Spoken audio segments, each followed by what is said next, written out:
Olá, sejam todos muito bem-vindos ao programa Estilo Saúde, agora na nova versão, né? Todo mundo seguro em casa. Hoje, né, o programa vai ser um especial para falar sobre autismo. Então, né, no dia 2 de abril foi o Dia Mundial da Conscientização do Autismo. Então, trouxemos hoje a profissional Daisy, nutricionista funcional, trabalha com autistas, e ela vai ajudar a gente a conhecer um pouco mais sobre esse mundo. Daisy, se quiser se apresentar, falar um pouquinho sobre você pra gente. Então, boa tarde. Primeiro, obrigada pelo convite. É uma oportunidade excelente nesse mês de conscientização do autismo. Precisamos muito disso, desse espaço. Então, muito obrigada. Então, eu trabalho já há bastante tempo na nutrição, eu já tenho 25 anos de formada, mas na área do autismo faz menos tempo, né?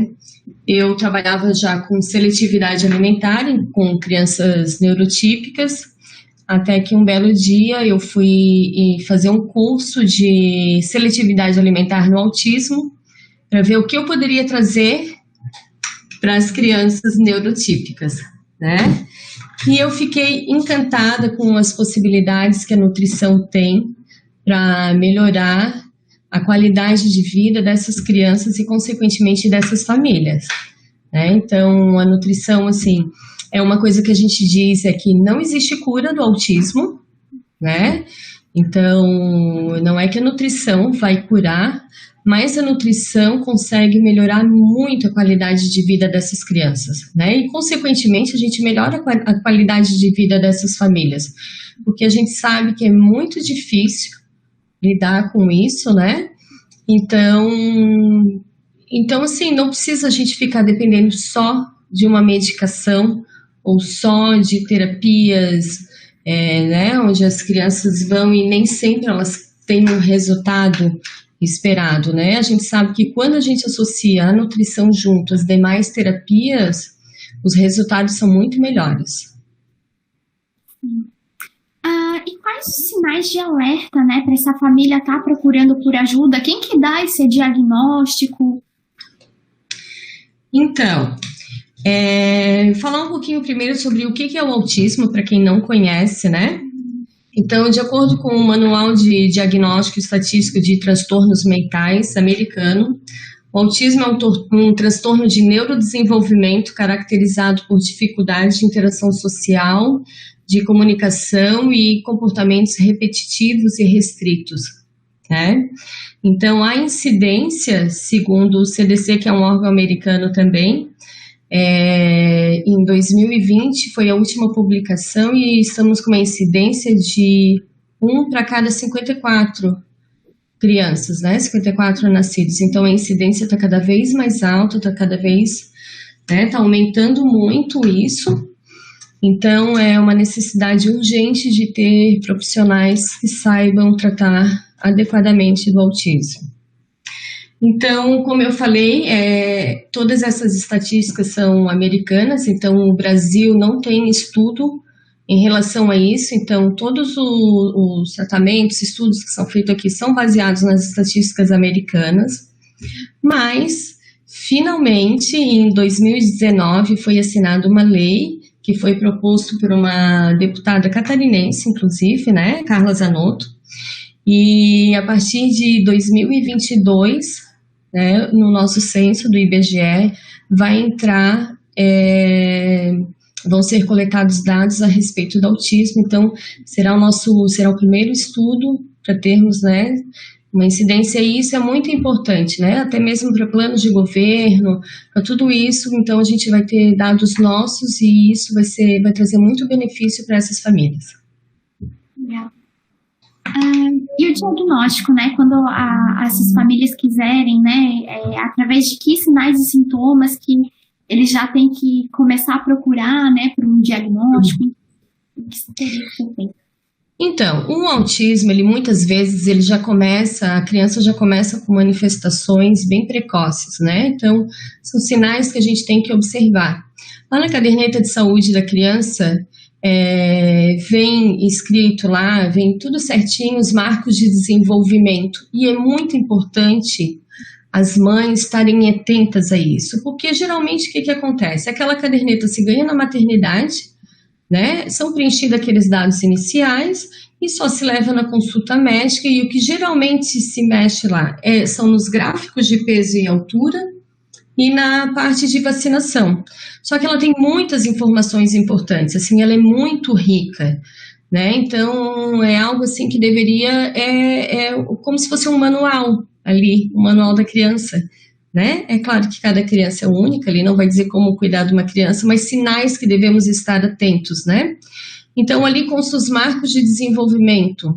E o que significa isso? Significa que conforme a criança vai crescendo, ela precisa preencher alguns pré-requisitos para o seu desenvolvimento estar adequado, né? Então, vai estar lá, com 3 meses faz isso, com 4 meses faz aquilo, com 5 meses faz aquilo. Todas as crianças preenchem isso? Não, algumas são um pouco mais precoces, 1 mês antes, algumas demoram um pouquinho, 1 mês depois.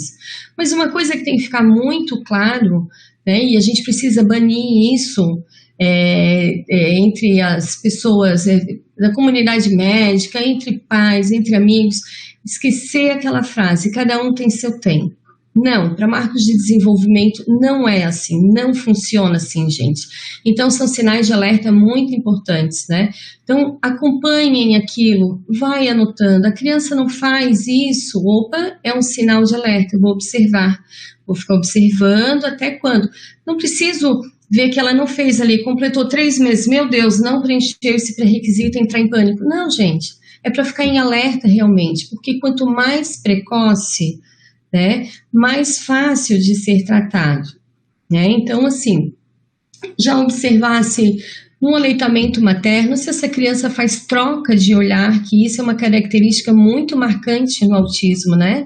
São crianças que têm uma dificuldade muito grande na interação social, então eles interagem com objetos e não interagem com pessoas, né? Eles não conseguem, pelos problemas neurológicos, eles não conseguem codificar as expressões faciais. Então, se uma pessoa ali na frente dele, ela está triste, ela está sorrindo, ela está chorando, para ele não faz diferença, ele não consegue codificar. É isso que a gente precisa entender, né? Então, às vezes, as pessoas exigem certas reações daquelas crianças que eles não têm, assim como uma grande parte deles, existe uma certa ingenuidade, né? Eles não entendem meias palavras. Se eu falar meias palavras, ele vai achar que é uma palavra cortada pela metade, né? Para eles é tudo muito ao pé da letra. Então, eles não conseguem, o que eles estão sentindo, eles falam, eles não conseguem... como é que a gente diz, saber selecionar se ele pode ou não pode falar aquilo naquele momento, né? Porque nós vivemos assim, a gente não pode sair falando tudo que a gente pensa, né? Então, com eles não é bem assim, eles têm essa dificuldade com a comunicação social, de compreender essas coisas, né? E tem coisas muito simples, então, que a gente tem que ir observando. Então, é uma troca de olhar, é uma criança que pega pela nossa mão para ir buscar um objeto para ela, né? Ela não pega, ela pega a mão da pessoa e leva lá para buscar aquele objeto para ela. É uma criança que ela não dá como é que se fala agora? Me fugiu. Ela não brinca com um brinquedo de acordo com como ele deveria, ela não dá a devida função ao brinquedo. Né? Então, um carrinho, como é que uma criança brinca de carrinho? Ela pega, vai, bate, né? Vira o carrinho, capota, interage com outro carrinho, bibi, fom. Não, ela pode pegar aquele carrinho, virar de cabeça para baixo, brincar com as rodinhas uma tarde inteira, incansavelmente, né? Então, se ela tem, por exemplo, uma caixa de blocos né, esses blocos de montar, muitas vezes ela vai pegar uns blocos por dentro da caixa, tirar da caixa, por dentro da caixa, tirar da caixa. Então, são movimentos repetitivos e aquilo ali para ela, tudo ok, mas a gente sabe que não. Então, a gente tem que ficar alerta a esses sinais. Ele só fala quando quer, ele só responde quando ele quer, ele só gosta de brincar desse jeito. Então, a gente tem que pensar que criança Ela fala, ela ri, ela chora, ela brinca, ela não tem escrúpulos como nós, né, adultos, que a gente vai tendo. Então, ela quer ir lá chamar a tia, ela vai. Então, não confundir isso com timidez. Claro, existem umas crianças que são um pouquinho mais retraídas, mas elas não são retraídas com todos, né? Então, com o pai, com a mãe, com aquela família, ele interage na rua, ele é retraído. Ok, isso a gente pode, né, julgar como uma timidez, mas as crianças autistas não. Um outro alerta é responder ao chamado, né? Então se chama João, João, João, e o João não olha nunca. Ah, ele é assim, ele só olha quando quer. Não, gente, se um bebezinho, ele ouve a voz do pai, ele já se vira procurando, né? Ele não, às vezes ele não está nem vendo a pessoa, mas ele já está, opa, tem alguém chamando, né? Ele vira, ele procura, né? Aquelas brincadeiras que a gente faz de esconde-esconde, né? Põe a fralda, tira, a criança procura a pessoa, né? E a criança autista, ela não faz isso. Chega uma pessoa, entra e sai, ele está no mundo dele, né? Então, eles têm muito hiperfoco. Então, às vezes, eles estão... ele gosta de ver TV, assistir TV. E ele fica na TV e as pessoas chegam do lado, fulano, fulano, fulano. E ele não olha, ele não está atento, né? Então, cuidar também... são esses sinais e cuidar bastante com as telas, né? Já tem se observado sinais autísticos em crianças típicas, né, porque elas acabam interagindo muito com as telas e é muito diferente, né? Eu estou aqui interagindo numa tela com a Natasha, mas a Natasha tem expressões faciais, né? Então, nós estamos conversando, a gente troca um olhar, a gente faz uma expressão, a gente ergue a sobrancelha, vira para cá, mexe as mãos. E aquele ser, aquele boneco lá na TV, aquele personagem, ele não interage, ele está fazendo alguma coisa lá, mas ele não está interagindo com aquela criança, né? Então, a gente tem que tomar cuidado com isso, né? Porque o que acontece? Depois essa criança, ela passa tanto tempo na tela, ela não consegue mais interagir com adultos, né? E daí acabam achando que, pois é normal. Não, isso não é normal, e ela acaba tendo para ela sinais autísticos de falta de interação. Então isso sim está acontecendo muito, é bem perigoso, tem que ficar bem alerta. Crianças que vêm apresentando tiques, né? Então assim, e daí muitas vezes pode se confundir, né? Não necessariamente é uma criança autista, mas é uma criança que pode desenvolver sinais autísticos, né? Então deixa eu ver se eu não me perdi. Sobre o diagnóstico, né, Natasha? A gente que está no meio, a gente vai falando e, bom, enfim, sobre o diagnóstico. Então, são vários profissionais que trabalham com autismo, né? E o importante é que hoje em dia, todas as pessoas tenham ciência, assim, dos mínimos sinais, como esses que eu falei agora, né? Porque você pode receber uma criança, né? Como eu já recebi criança para seletividade e eu observei que a criança eu chamava, ela não me observava, eu apresentava um brinquedo, ela não interagia, né? E para aquela mãe estava tudo ok, era um filho único, ela não tinha outras crianças para comparar e para ela era assim, e não era, né? Eu fui encaminhando aquela criança para outros profissionais e chegou o seu diagnóstico de autismo. Então, os profissionais, eles têm que ter a mínima noção, né? E quem faz o diagnóstico é o médico, né? Então, o médico pode ser o neurologista ou o psiquiatra pediátrico, mas é o médico que faz o diagnóstico. Mas, geralmente, quando outros profissionais já vão atendendo essa criança, então é feito um laudo de cada profissional, é feito um relatório, encaminhado a neurologista, né? E ele vai se certificar que em todas as áreas que a criança passou, ela tem as características em comum. E daí ele, com a parte médica, ele vai avaliar aquilo e vai dar um diagnóstico. Seria mais ou menos isso. Seria mais ou menos isso, não. É isso, é assim que acontece, né? Então, assim, mesmo que eu vi que aquela criança, ela tinha sinais autísticos, né, eu não posso dizer, essa criança é autista, né? Então, o adequado é a gente encaminhar essa criança para outros profissionais, né? Então, quem atende crianças autistas? Bom, todos os profissionais que uma criança poderia passar, e daí os profissionais específicos para aquilo que ela vem necessitando. Geralmente o fonoaudiólogo, né, o psicopedagogo, Hoje em dia nós já temos dentistas especializados também no autismo, né? E é bem interessante, eu conheço uma dentista aqui de Florianópolis que eu acho assim maravilhoso o trabalho dela, né? Então ela vai levando essa criança aos poucos para o consultório, essa criança vai se ambientando ao espaço, né? Então tem que realmente saber trabalhar. Então não é qualquer um profissional que vai estar apto a trabalhar com crianças autistas. Realmente eles precisam de um olhar assim mais especializado. Tem até crianças que não querem ir se consultar, né? Hoje em dia, com atendimento online, tu acha que isso fica melhor ou precisava de um atendimento mais pessoal para identificar alguns sinais e sintomas? O que eu vou te dizer?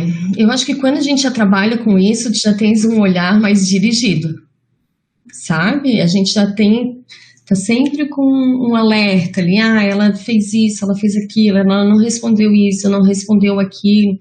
E outra coisa eu vou te dizer, Natasha, mesmo aquela criança que a mãe achava que era normal, ela me veio com um questionamento. Então eu acho que toda mãe, lá no fundo, ela sabe que alguma coisa está errada. E daí vem uma parte muito difícil, a aceitação do diagnóstico. Porque muitas vezes esses pais são encaminhados, eles chegam ao médico, o médico fala, né? Mas daí eles dizem assim, mas ele disse que é leve e tá tudo bem. Que, claro, é um diagnóstico difícil. A gente sabe que é uma sentença quando se dá um diagnóstico assim, porque é para a vida toda, né? É diferente de eu falar assim, ele tá com otite, toma um remédio, ok, vai passar, né? Não, é uma condição que aquela criança tá, não é uma doença, né? É um transtorno, né? Então não é uma doença, a gente não pode falar que é uma criança doente, não, ela é diferente na percepção, né? Então na parte neurológica dela, ela não recebe os sinais iguais, então isso difere ela da criança, né, da pessoa neurotípica, é o que difere, mas assim, eu não posso dizer que é uma pessoa doente, né? Mas, por outro lado, é uma criança que ela sente tudo com muito mais intensidade. Tudo. Então, assim, a gente pensa às vezes que ela sente com mais intensidade só naquilo que é visível, né? Então, há crianças que são sensíveis ao barulho, então são aquelas crianças que liga o liquidificador e ela põe as mãozinhas, né? Ou então ela vai no shopping ou ela vai no aniversário na hora do parabéns e dos balões, ela fica desesperada. Tem crianças que elas têm uma sensibilidade dérmica maior, né? Então, elas não conseguem vestir roupas que fiquem com uma costura a mais, com tecido que fique pinicando, coisas assim, né? Elas têm uma sensibilidade aumentada. E o que a gente tem que se dar conta é que isso é o que a gente vê. E nem sempre eles conseguem verbalizar, porque muitos deles não são verbais. E aquilo que a gente não vê. Então, crianças que batem cabeça, crianças que pressionam barriga numa mesa, né? Criança que muitas vezes a gente tem que observar muito bem que muitas vezes elas estão nos dando sinal de que algo está errado, de que ela tem uma dor, né? Então, assim, alguns estudos mostram que a sensibilidade deles é 8 vezes maior que a nossa, né? Então, assim, tudo para eles é muito intenso e a gente consegue separar, né? Eu tô aqui conversando com a Natasha e se tiver um barulho lá fora eu vou conseguir separar, eu foco aqui e eu deixo aquilo lá. Se eu for no shopping, que é um lugar barulhento, e eu tô conversando com alguém, eu vou estar conversando com alguém e o resto daquele barulho todo que existe no shopping, eu consigo isolar. E para eles não é assim, é tudo junto e misturado, né? Então são as luzes, são os barulhos, são os movimentos de pessoas, é o vai e vem, sabe? Então é uma confusão neurológica ali naquela criança que muitas vezes ela entra em pânico mesmo, ela surta, ela não consegue, né? Ela não consegue se regular. E daí, quando a gente fala em regulação, a gente pensa aquelas crianças que ficam rodando de um lado para o outro, né? Eu tive um projeto numa escola e eu tive a felicidade de atender 4 crianças autistas. E eu tinha um menino que daí sentava todo mundo e ele andava ao redor da mesa. E às vezes eu esquecia, porque a gente trata todos tão igual, que às vezes ele dizia, Mateus, senta, é hora da gente sentar, já vou, tia. Daí eu pensava, tudo bem, Mateus, continue caminhando. Mateus, ele estava ansioso, ele precisava se regular, né? Então, assim, ó, a gente precisa compreender e permitir que aquela pessoa faça aquilo, porque muitas vezes o que querem é o quê? Senta, para, não é hora, né? Só que para eles é uma necessidade, eles precisam se autorregular, né? E essa é uma das maneiras. Então, andam de um lado para o outro, às vezes eles têm flappings, né? Que é ficar mexendo a mão. Então, esses sinais, assim, a gente tem que conhecer e compreender. Acho que me perdi, Natasha, ou não? Ficou bem bom, acho que deu para responder super bem. Tem idade específica para notar essas diferenciações? Chega a ter caso de alguma criança que chega em idade mais avançada e não conseguiu ter um diagnóstico ainda? Tem. Então, o que eu estava falando, aqueles sinais lá que é bem legal a gente acompanhar os marcos de desenvolvimento, porque quanto mais cedo, né, mesmo que não tenha um diagnóstico, mas é uma família que desconfia, levem aos profissionais adequados, né, levem ao nutricionista, por favor, é muito importante isso, né, porque a alimentação correta, ela pode silenciar muita coisa que vem acontecer nessa criança, né? Então, assim, ó, se desde bebê eu observo que aquela criança não faz troca de olhar, ela não responde aos chamados, ela não dá a função adequada aos brinquedos, eu já tenho que ficar alerta e procurar os profissionais.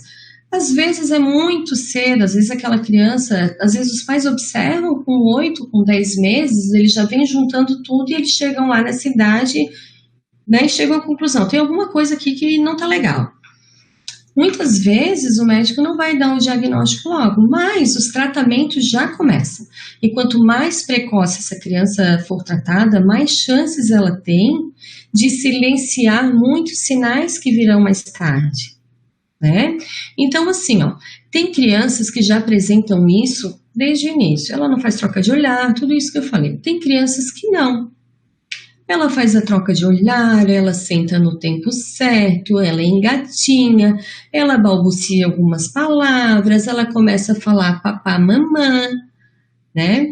E muitas vezes, quando ela chega lá por um ano e 2 meses que a mãe desmama, ela começa a observar um tempo depois, às vezes 1, 2, 3 meses depois, que essa criança começa a regredir. Ela deixa de falar, ela deixa de dar função aos brinquedos, né? Ela deixa de responder aos chamados, né? Isso é o que a gente chama de autismo regressivo. Ela já era, né? Ela já era uma criança provavelmente autista, mas sem apresentar os sinais, né? E quando ocorre o desmame, que muitas vezes ele faz parte de grande parte da alimentação da criança, né?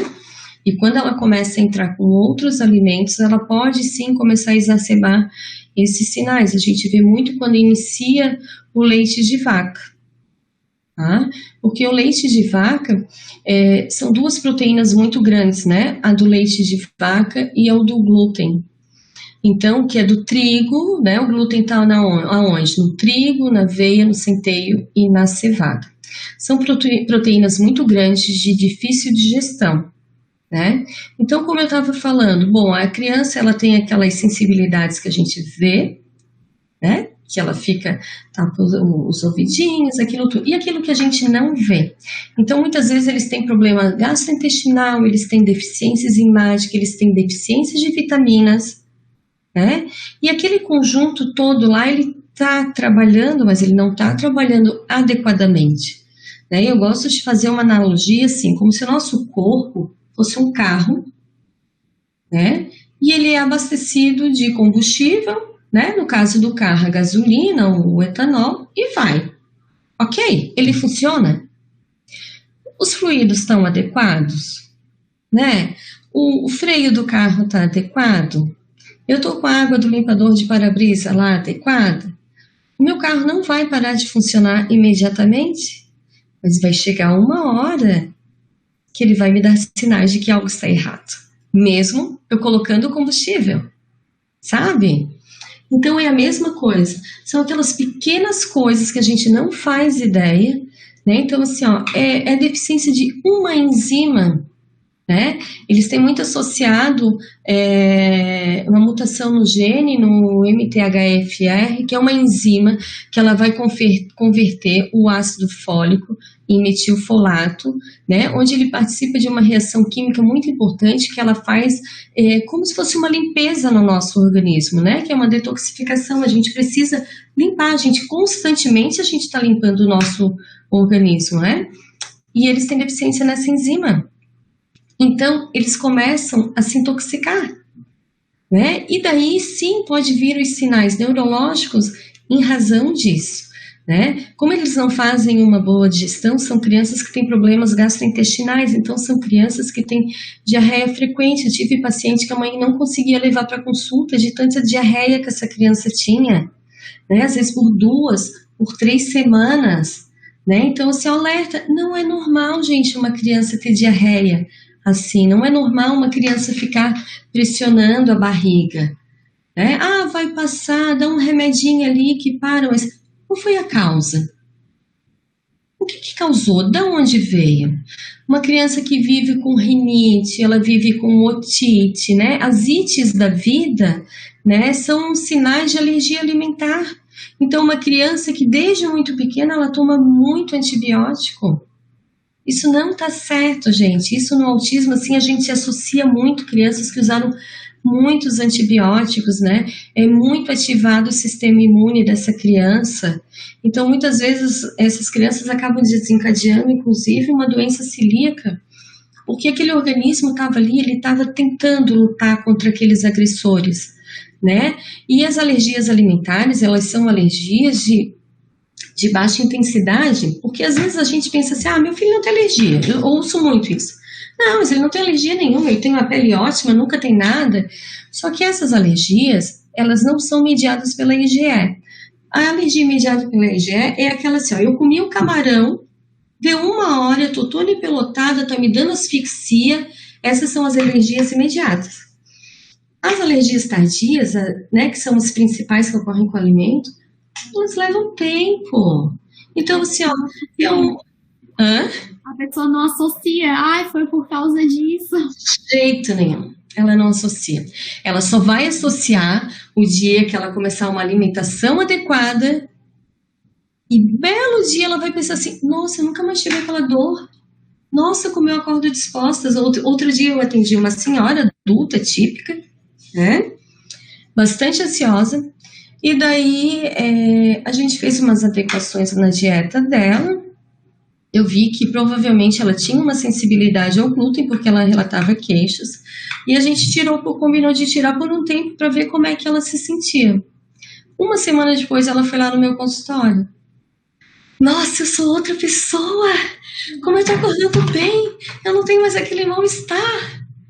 Gente, isso é uma pessoa que verbaliza, e essas crianças que não verbalizam, né? E daí acaba que tudo vai para conta do autismo, né? Aí então a criança não dorme porque é autista, né? Ela grita porque é autista, ela tem a diarreia porque ela é autista, ela não fala porque ela é autista, ela faz escândalos porque ela é autista. Tudo é porque é autista. É que nem a gente vai no médico, é virose, tá aí, né? Então, assim, a gente tem que cuidar muito disso. Então, às vezes vem, esse negócio de dieta não tem nada a ver. Tem sim, gente. Então, voltando ao que eu estava falando, né? Então, quando a gente tem deficiência de enzimas, então, às vezes uma vitamina que não é produzida adequadamente, ela já faz um estrago imenso. Porque lá dentro da gente, a gente tem...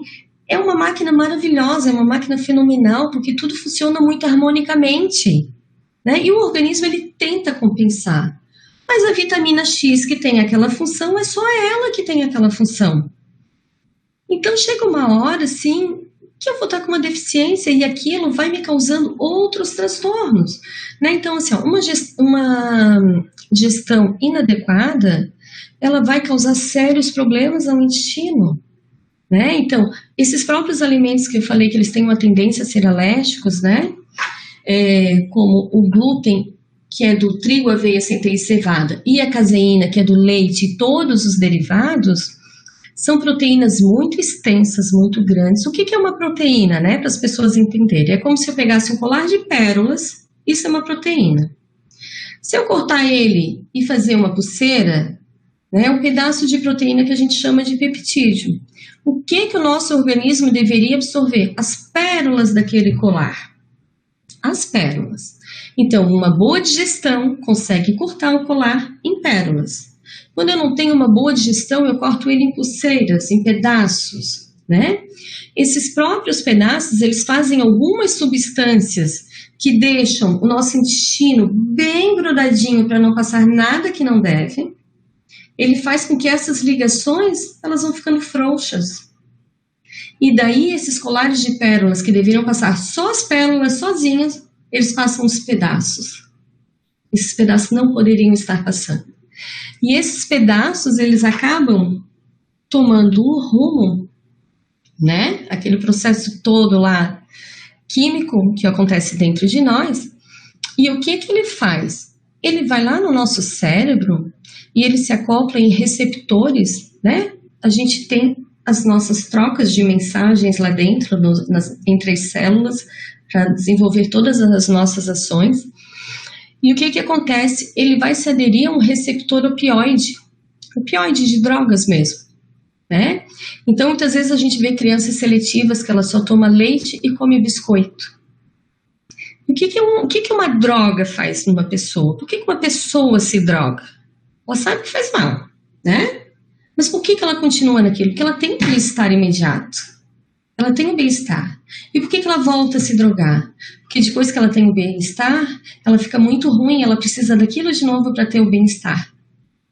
Então é mais ou menos isso, é como se essas crianças vivessem drogadas, né? São os alimentos que fazem isso. Então, é aquela criança que ela só toma leite, e ela só come o biscoito, ou ela só come o pão, ou ela só come o miojo, né? Então, a dieta não faz nada. Faz sim, faz muita coisa. Tá, mas então o que eu vou dar para o meu filho se ele já é seletivo? Se eu tirar isso, ele não come mais nada? Né? Então eu digo assim, ó, a primeira coisa, aceite o diagnóstico do seu filho. É difícil? É difícil. Mas é fato, não tem como fugir disso. E quanto mais tempo eu levar para aceitar o diagnóstico, pior essa criança vai ficar. E é justo para quem cria, para quem educa essa criança, permitir que ela não tenha direito aos tratamentos adequados? Não é justo, gente.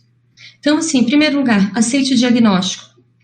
Segundo lugar, procure os profissionais adequados, né? E não aceite medicação logo de início. Vamos esperar um pouco, né? A gente vê muita criança tomando Ritalina antes dos 5 anos de idade. Ela é recomendada para depois dos 5 anos, né? E se o médico disser que não tem comprovação científica, troque de médico. Porque tem muita gente, tem muita comprovação, né? Se eu faço um exame e eu detecto que uma criança, ela está com deficiência numa enzima, ela está com deficiência numa vitamina, isso não é uma comprovação. Eu não vou lá nos artigos científicos e vejo o que a deficiência dessa enzima causa? Por que eu não posso tratar essa criança porque ela é autista? Ela não merece esse tratamento? Se fosse uma criança típica, se trataria, e uma que é atípica, não, porque ela é autista. O autista tem isso tudo. O autista tem tudo isso porque ele não foi tratado antes. Então, hoje, graças à nutrição funcional e à medicina integrativa, a gente já consegue, assim, fazer maravilhas com essas crianças. Todos serão beneficiados? Não são todos. Mas todos terão algum tipo de benefício, com certeza. Porque, como a gente... Uma coisa que tu falou ali do médico, né, que às vezes tem que fugir, escolher outro médico, acho que um ponto para observar se é bom ou é ruim é já ver se ele já vai direto dar o medicamento ou se ele vai indicar, vai no nutricionista primeiro, né? Tenta ver essas melhores que continua vindo, vamos ver se precisa de medicamento, porque tem médico que fala, não, é o remédio e nem sequer pensa em indicar o nutricionista, né? Então... Eu já recebi um laudo, a mãe mostrou para a criança, a mãe recebeu o laudo e me mostrou onde o médico dizia que a seletividade alimentar não tinha nada que ser tratado porque era do autismo. E a gente sabe que não. Eu comecei tratando de crianças seletivas típicas. E sabe qual é a diferença da seletividade alimentar para uma criança típica para uma criança atípica, um autista? Nenhuma. Elas se apresentam igual. Então, como é que eu vou dizer que eu não posso tratar uma criança autista? A seletividade alimentar se apresenta igual. E muitas vezes essa seletividade, ela não é só comportamental como as pessoas pensam, né? Muitas vezes ela é por deficiência nutricional. Então, quando a gente começa a ajustar tudo isso, essa criança ela começa a responder sim. A gente sabe que deficiências de minerais alteram o paladar da criança. Então, ela não tem a mesma percepção que a gente tem de comer uma coisa e dizer que é bom, ela não sente o sabor daquilo, para ela não tem graça. E o que é palatável? Alimentos industrializados. Eles são muito palatáveis. Por quê? Porque vende, né? Eles não vão vender uma coisa com gosto de alface, com gosto de chuchu. Glutamato sódico, cheio de açúcar, gordura. E o alface, dependendo da época, se é safra ou se não é safra, ele vai ter um sabor. O chuchu igual, o chuchu maior, o chuchu menor, o chuchu orgânico que não é orgânico, né? Só que o industrializado, ele é sempre igual. E o autista, ele tem uma rigidez de comportamento, né? Então, se ele olha, alguns deles, né? Se a pontinha do biscoito está quebrado, ele já não aceita aquele biscoito. Então, sim, é muito difícil tratar, por isso que tem que procurar um profissional que esteja preparado para atender essas crianças, né? Porque não é todo profissional. Assim como eu, nutricionista, eu não vou pegar um paciente renal, eu não vou pegar um paciente cardíaco. Não é a minha área, eu não trabalho com isso. Atleta, então, nem pensar, passa longe de mim. Não é a minha área, né? Então, assim, e só ir no nutricionista? Não, você tem que procurar um nutricionista que atenda essa demanda. Assim como qualquer fono, não é qualquer fono. Qualquer TO, né, terapeuta ocupacional, qualquer um, não é qualquer um. Tem que ser um que esteja apto, né, a tratar dessa sensibilidade exacerbada que tem na criança autista, a disfunção sensorial que eles têm. Então, não é qualquer terapeuta ocupacional, né? Então, assim, psiquiatras temos vários, neuro temos vários, nutricionistas temos vários, né? E não é querer falar mal de ninguém, gente, é porque assim, é preciso muito estudo, a gente estuda constantemente, né? Eu tenho 25 anos de formada e eu acho que eu nunca estudei tanto como nos últimos anos e nunca me encantei tanto como nos últimos anos. Eu cheguei a dar uma pausa na minha profissão porque eu era muito frustrada com a nutrição, porque eu não via aquilo que eu esperava, né? De saber que o alimento trata, o alimento em si, né? Com aquela sua função mesmo de tratar. Não era visto assim a nutrição. E hoje, com a nutrição funcional, nossa, a gente dá função àquele alimento, né? A gente sabe dos compostos bioativos e que determinada cor atua num determinado problema, ela tem aquela cor porque ela tem aquela função, né? Então, assim, a vida é tão maravilhosa que os alimentos têm cores diferentes, eles nos dão alertas, né? Vitamina isso, vitamina aquilo, mineral aqui, mineral ali, o que tem, os compostos, né? E assim, são muitos estudos, todos os dias novos estudos, né? A gente nem sabe da metade do que cada alimento pode fazer.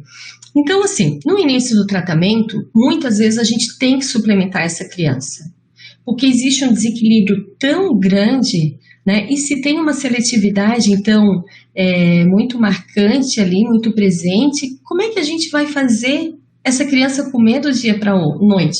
Então, ela precisa realmente se readequar nutricionalmente, e daí a gente precisa usar desse artifício, usar da suplementação, né? Só que isso tem que ser monitorado, então a gente precisa fazer exames frequentes, a gente tem que estar vendo se essa criança está respondendo, se não está, a gente muda a formulação, tudo isso, mas a gente não pode esperar que uma criança, né, adultos, pessoas assim, vão passar o resto da vida com uma suplementação.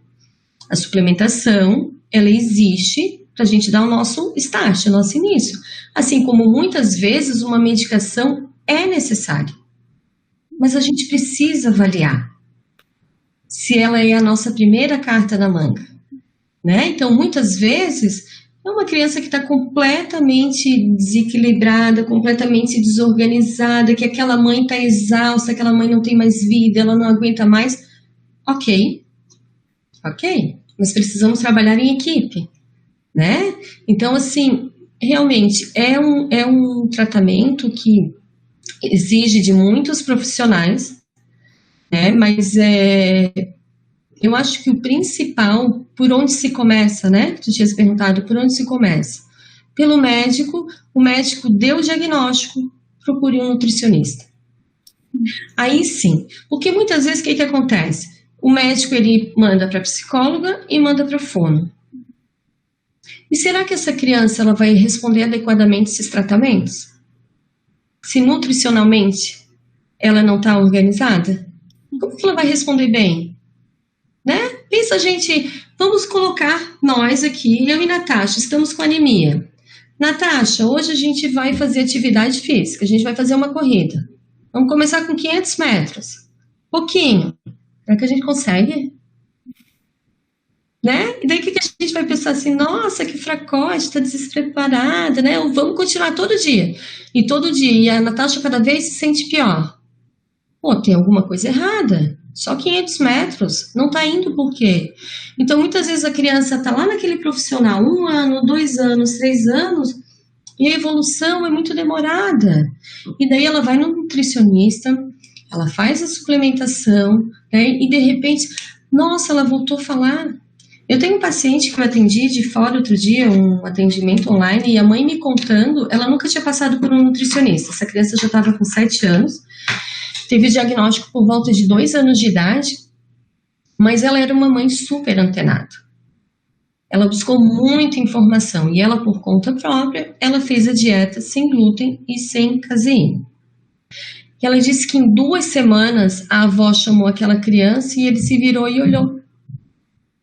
E daí toda a família que estava desacreditada, que dizia assim, mas isso é besteira, ele já não come, então ainda vai tirar o que ele come, né? Daí diz que a família olhou. Bom, então vamos continuar, né? Só que assim, os cuidados de fazer uma dieta por conta própria não é só glúten e caseína, gente.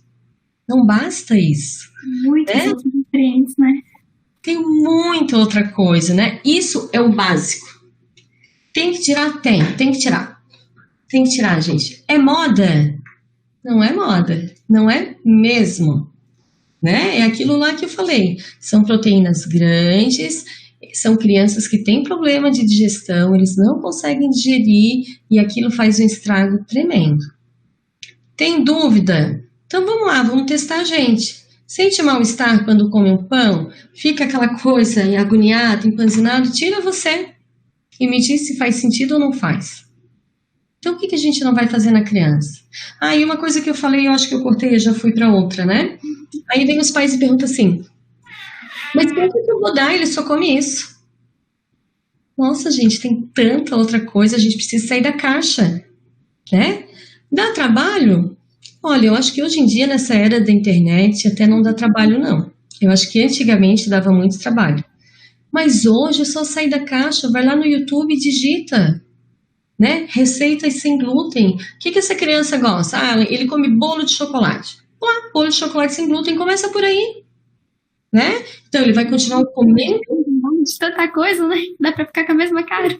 Coisa. Aqui em casa a gente adere a dieta sem glúten, assim, tranquilamente, né?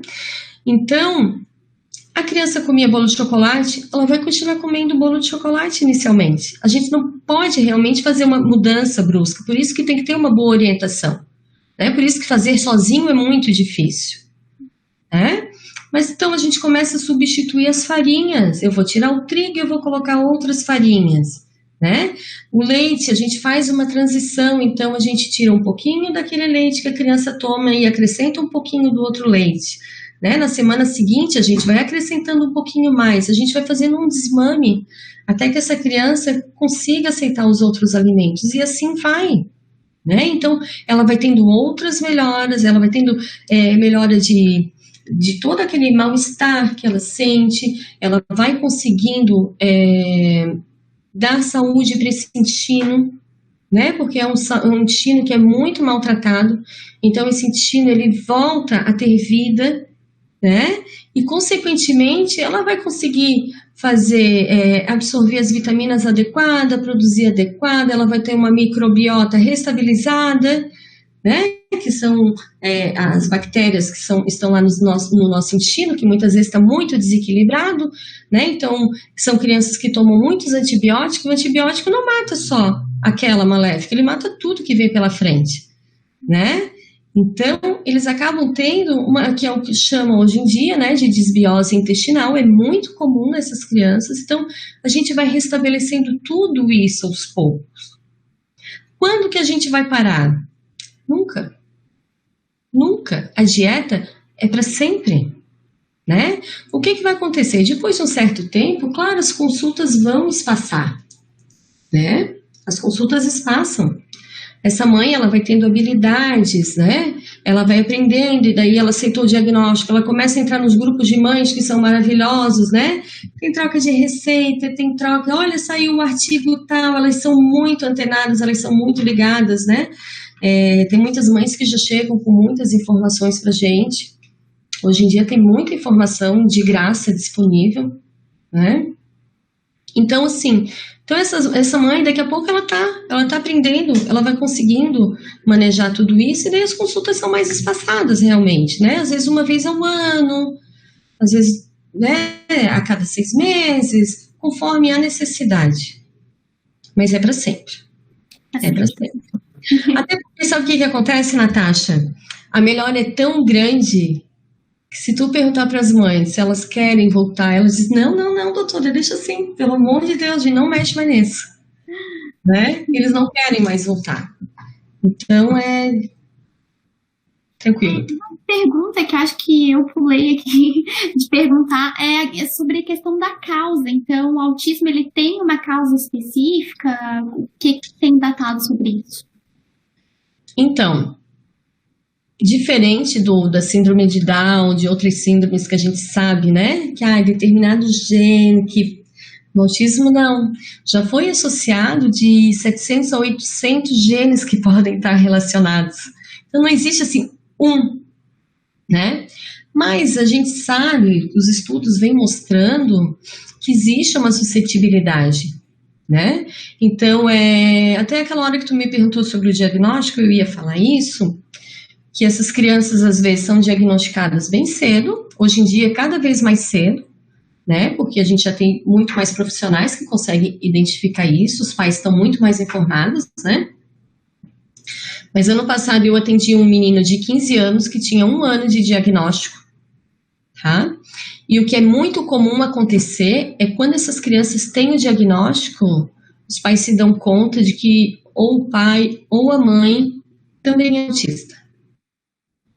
Isso tem sido muito comum, assim. Então, que são os autistas funcionais, né? Então, assim, não entrem em desespero. Faça tudo o que puder fazer por essa criança. Porque lá na frente ela pode ser um autista funcional também, super funcional. Mas aí a gente observa, né, que geralmente essa mãe vê assim, logo vi que ele não gosta de festa, ele não conversa com ninguém, ele não sei o quê, e o cara é fascinado em determinados assuntos, então eles têm um hiperfoco, né? Então o cara é fera em matemática, em informática, ou às vezes em português, né? A gente observa às vezes nas crianças uma linguagem muito rebuscada, muito correta, e tem deficiência em outras áreas, às vezes em coisas muito simples. Tem coisas muito simples que eles não conseguem administrar. Então, e na parte das habilidades, assim, a gente vê que eles podem ter uma vida muito legal, uma vida muito feliz, né? Tem certos lugares, eu sei de um lugar lá no Vale do Silício que só contrata autistas. né? Porque eles são fera, eles são muito bons, eles têm uma inteligência, então naquilo que ele faz realmente aquela conexão lá, aquilo que tá ok nele tá muito bom mesmo, né? Então é o que eu digo assim, bom, voltando às causas, né? Então não temos uma causa provável, né? Mas a gente sabe que como a incidência vem aumentando muito, o que se associa, né? Agrotóxicos, contaminação de embalagens, muito industrializada, então a gente tem muito alumínio nas embalagens, né? Contaminação de metais, algo que a gente não tira só a alimentação, né? A gente faz uma varredura na cozinha dessa família, então plásticos são contaminantes, né? São os disruptores neuroendócrinos, então eles afetam a nossa parte endócrina também. Então, alimentos quentes guardados em plástico, colheres de plástico na comida, que mais? Panelas de alumínio, né? Que são super areadas para ficar brilhosa, daí sai aquela parte escura. Aquilo ali é o alumínio que está saindo. E aquilo também sai da comida. Para cuidar a mãe quando estiver grávida?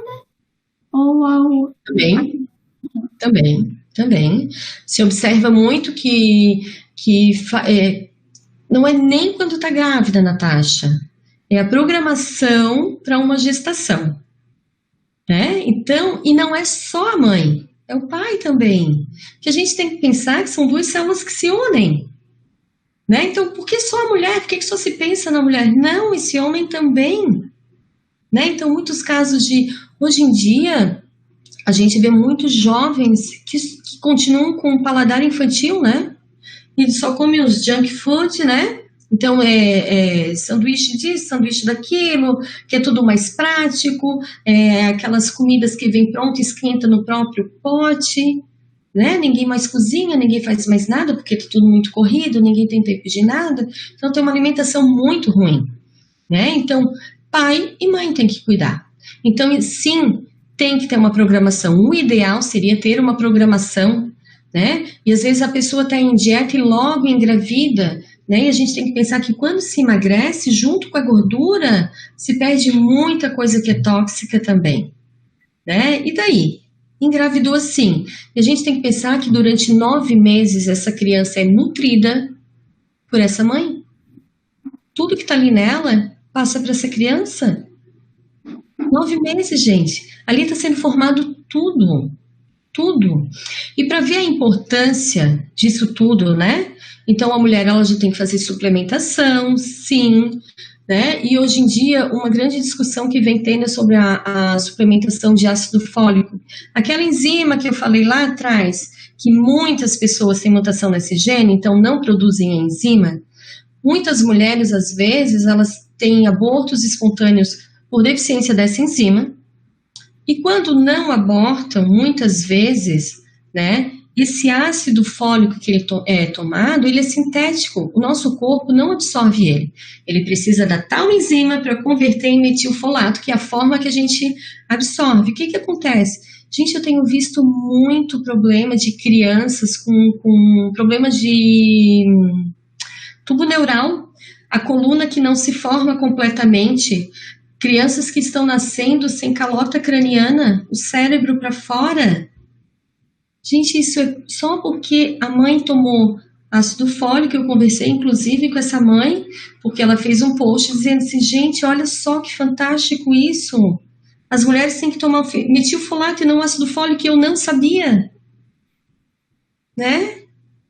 Uma simples suplementação, gente, faz um estrago tremendo.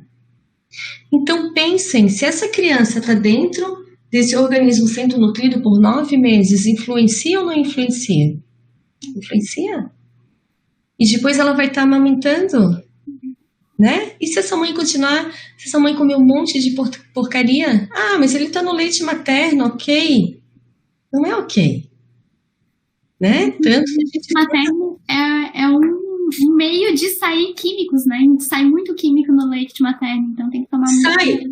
Assim, de todos os males naquilo ali, graças a Deus essa criança se alimenta de leite materno. Porque se ela passa por uma fórmula, então, zero chance. Né?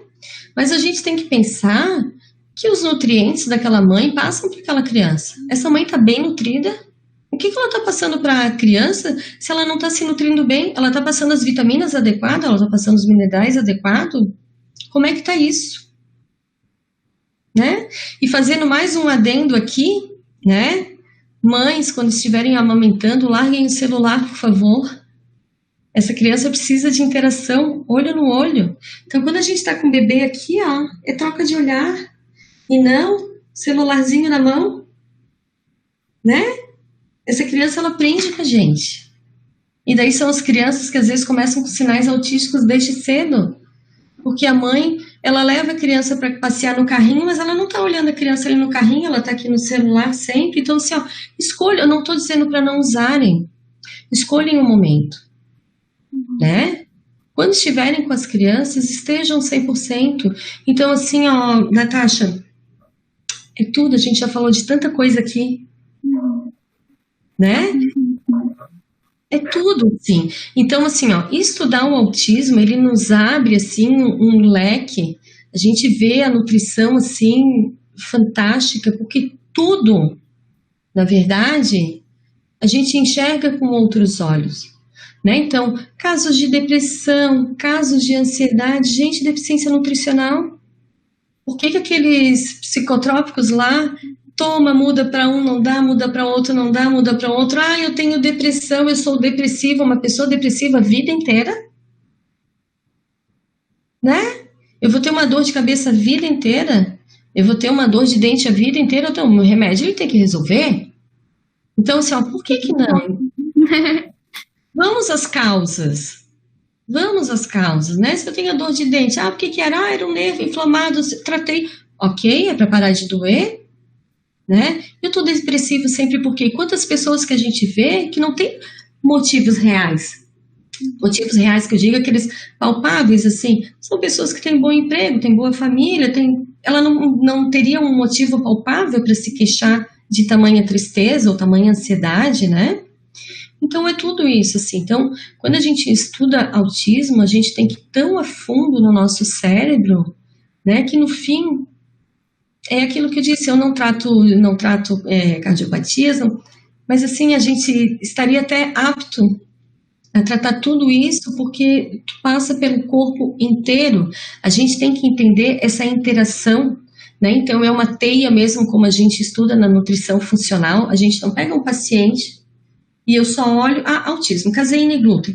Não, de jeito nenhum, né? Eu preciso ver como é que é a interação dessa criança em casa, como é que essa mãe está agindo, como é que essa família age, eu preciso ver o que ele come, quais são as panelas que são preparadas, né? A gente precisa ver se essa criança pega sol, se ela não pega sol, como é que está essa vitamina D, a gente pega crianças com vitamina D lá no pé, as crianças não brincam mais na rua. Daisy, a conversa tá muito legal, mas infelizmente deu tempo do programa, passou muito rápido, tem muita coisa para falar sobre isso, né? Um assunto bem complexo. Você poderia passar os seus contatos para quem quiser ter mais informação sobre o assunto, quem quiser te contratar, né, para ter um trabalho nutricional ali com seus filhos, enfim. Nossa, sim, com o maior prazer. @NutriDaisyKoenig, Koenig, no Instagram, Facebook, algumas coisinhas no YouTube, bem devagar assim, né? Eu ainda não sou dessa geração informatizada, então vai tudo muito lento, mas tem algumas informações lá, eu estou me organizando para ter mais informações, né? E no Instagram, lá na bio, tem os meus contatos de e-mail, tem todos os contatos lá na bio. É só clicar lá que direciona direto para o WhatsApp, para marcar consulta, né? Se alguém tiver uma dúvida, manda um direct também, ou manda no WhatsApp que eu respondo. Sempre que eu posso, eu respondo. Eu gosto muito, sim.